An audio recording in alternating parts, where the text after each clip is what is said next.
This is a story that's amazed a lot of folks, myself included. 16 felony charges dropped against the actor Jussie Smollett in an interview with the prosecutor, raising even more questions and confusion this morning.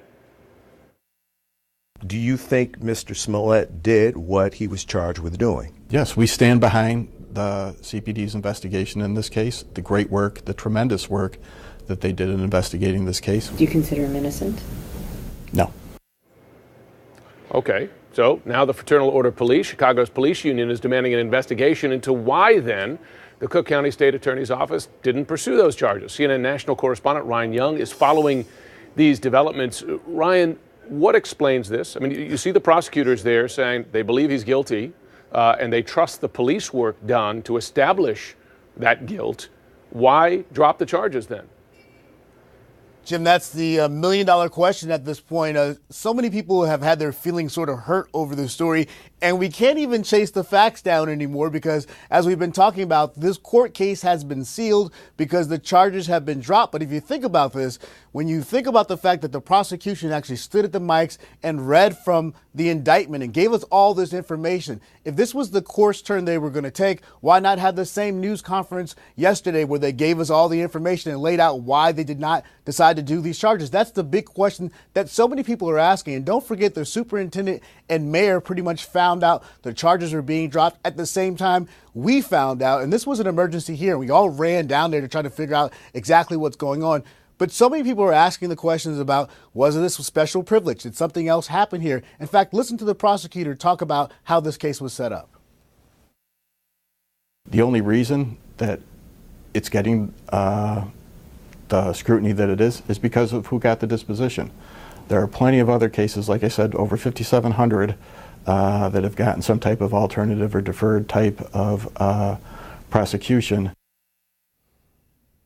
Jim, that may be the case, but if you think about this story's gotten international attention. Jussie Smollett called police, or one of his friends called police to say that he had been attacked. Let's not forget, it was one of the coldest nights in Chicago. He was walking back from the subway, that's what he tells police, when he was attacked by two people who put a noose around his neck and were screaming racial and homophobic slurs at him. And then there was this manhunt where 12 detectives worked non-stop to try to find who did this. They believe the Darrow brothers were the ones who were paid by Jussie Smollett to attack him. Then you had that news conference that none of us will forget where the superintendent of police laid out the case almost like it was a prosecution. And of course, now people are saying, well, that's not court. And if you listen to Jussie Smollett's attorney, they believe that this has played out too much publicly.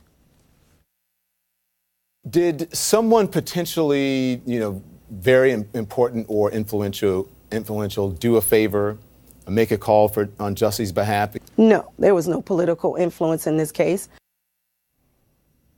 So at the end of all this, Jim, if you think about it, the case is sealed. We'll never see the information police have. But let's point to something the mayor's been pointing to. They took this information to a grand jury. They heard the brothers' testimony. That's how you got the 16-count indictment. Out of all this, maybe finally the brothers will talk because they've never granted an interview. They have the text message exchange between Jussie and themselves. So maybe they talk about part of this story. But at the end of this, it doesn't seem like anybody's going to be charged. The brothers don't seem like they're going to be charged. Jussie's not going to be charged. Just a lot of questions, a lot of hurt feelings at this point. Yeah, it's remarkable. Ryan Young, thanks for being on the story. Chicago's top officials are still calling the actor's claim a hoax. This is a whitewash of justice. A grand jury could not have been clearer. Do I think justice was served? No. Where do I think justice is? I think this city is still owed an apology. For more, let's speak to Andy Grimm. He's a reporter for the Chicago Sun-Times. So Andy, you're right in the middle of this.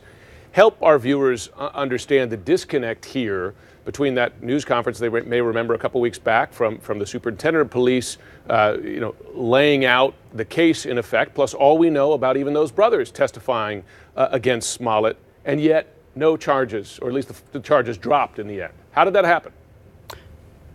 We at this point, we really don't know. The state's attorney's office is characterizing this as a routine disposition of a case that involves some very low-level, nonviolent charges, saying that, roughly 10% of the cases they handle get like a pretrial diversion type solution where the charges are essentially wiped out and the records might be expunged.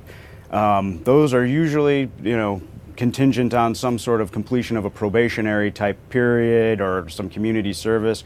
Here we learned that Jussie Smollett did community service essentially on Saturday and Monday for a few hours at Operation Push here in Chicago and forfeited his $10,000, but they didn't say, hey, this is a fine, that's restitution. I mean, it was very unusual. I had a veteran defense attorney grab my sleeve as I walked out of the courtroom yesterday, you know, during following the 5-minute hearing where these charges were wiped out. We just really don't know. I mean, other than the state's attorney's office saying that this was a routine disposition, Smollett's team is saying there was no deal, and Smollett himself, they seem to be playing it as an exoneration of Jussie Smollett. It's an amazing disconnect, and this case has been controversial from the start. You cite an argument there, which is an important and a fair one, saying that the prosecutors, in effect, they don't want to pursue him more aggressively than other folks accused of similar crimes.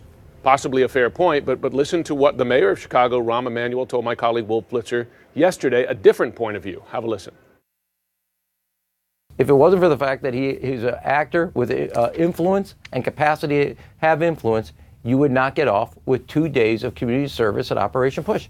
And you wouldn't get off if we found out that, or I would not get off if you found out I put on my front door a swastika with all the symbolism of what that means to the Jewish people, and we found out for my own career I put that on the door, or you for your own career put that on. You think 2 days of community service at ADL, the slate would be clean, it would all be sealed. That's quite an argument. I mean, how are the prosecutors and other city officials responding to that? Yeah, well, even if they're saying that this is a routine disposition, the way it was handled was not routine. The hearing yesterday was not on the docketed court schedule. The defense team described it as an emergency hearing, so there was no announcement to the press. There was nothing on the court calendar that we could have seen. And then for it to go down as it did, very briefly and quickly, I mean, the mayor is right that this doesn't seem to be following the normal course of things, even if it is a normal disposition. And lest we forget, adding to the intrigue of this is the fact that the top elected state's attorney here, Kim Foxx, early on recused herself about 2 weeks before Smollett was charged, or about a week before he was charged, because of a conflict of interest, because she had made phone calls to the superintendent of police about this case, at the behest of family members of Jussie Smollett, with whom she had had phone calls and text conversations. Mm-hmm.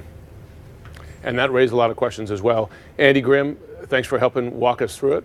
Truly remarkable story.